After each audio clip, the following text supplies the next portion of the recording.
apple carts up from Silbury Hill, higher until heaven revealed. On the adult dawn, respond. Hi Tim, and thank you very much for chatting to us today. Okay. I wondered if we could kick off and if I could ask you about Onefest and kind of how your involvement in Onefest came about. Well, I know Stephen Butt, he asked me about it. He came to see Dr.Dee in Manchester, and then he sort of said, why don't you... I don't know whether I'd thought about playing it live then, as a kind of band, or not. Maybe we had the conversation then, or maybe we had it when we were in the Congo together, like a week later, doing the DRC album for Oxfam. I thought it might be a nice place to play this music purely because of the history of this part of England and its connection with something pre-Christian and quite pagan. I wasn't honestly aware of the nature of the festival when he asked me. I just was kind of interested in the environment that the music was going to get played. But it seems like there's a nice spirit here, so I'm more than happy to lend my support to whatever the cause is that they've got, because it feels like a nice one. Distant is love, our disdain. In the kingdom of the broken heart, the blackbird sings, the sun in love, as war begins, dance.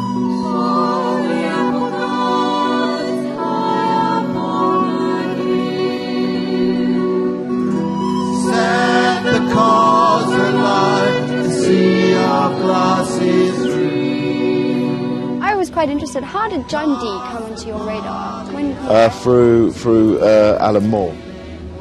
I had a few conversations with Alan Moore about Dr. John Dee, and he had such an amazing kind of perspective on the man and his place in English history.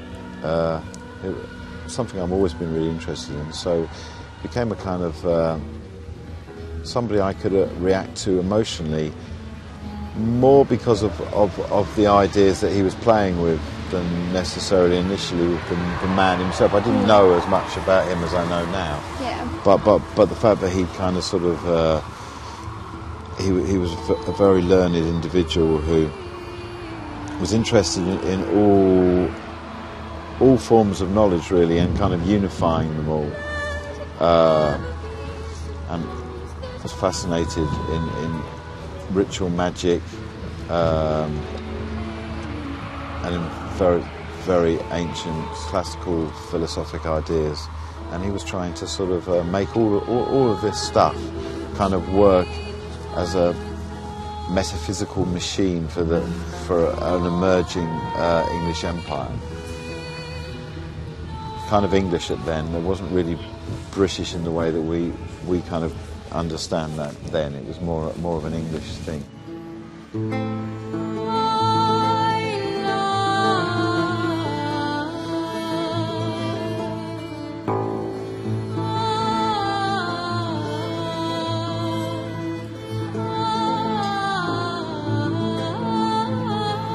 He was a cartographer.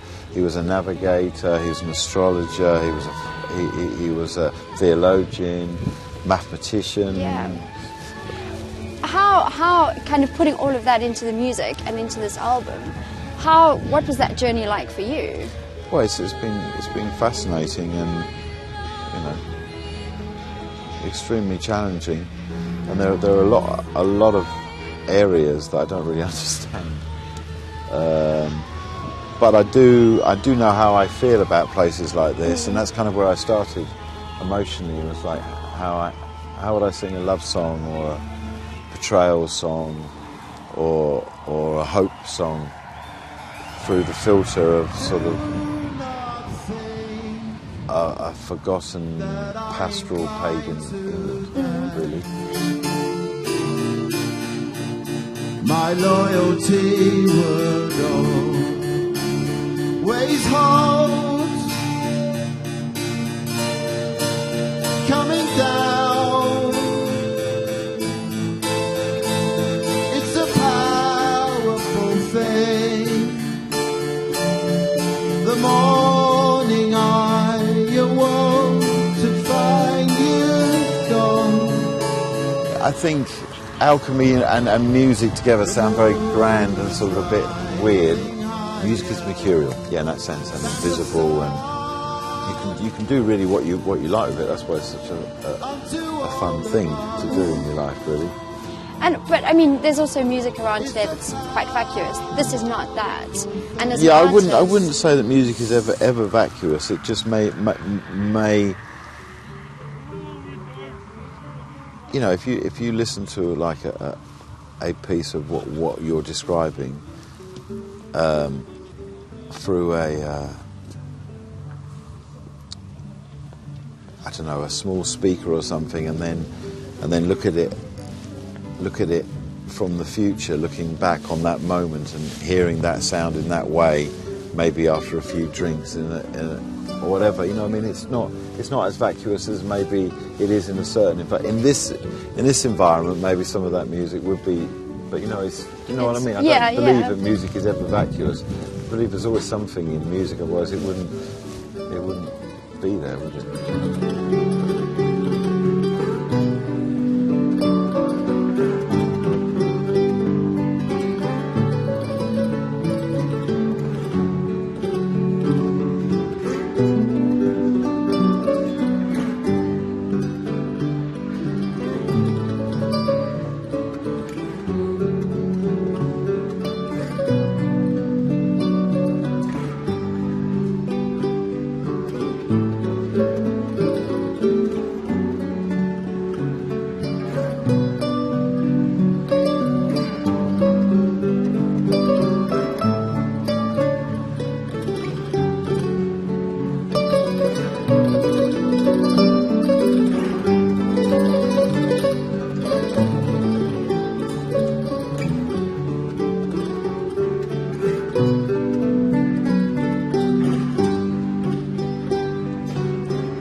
Someone who started off being very brazen and loud, and this is a totally different way of performing music, certainly. Did you ever think this is where your music would take you and where you would end up? Oh, I'm glad it has. Yeah. Well, I mean, I think I wouldn't be able to do it unless it was in me anyway. You know, you can't really. It's not a fashion accessory. Lay by my side until a light appears. In the 4th hour of night, at first light an angel came to me, and she told me of the battles I will entertain, illuminated only by tears. Cinnamon girl, I summon you here. Lay by my side until a light appears. Thank you very much. My pleasure. Thank you.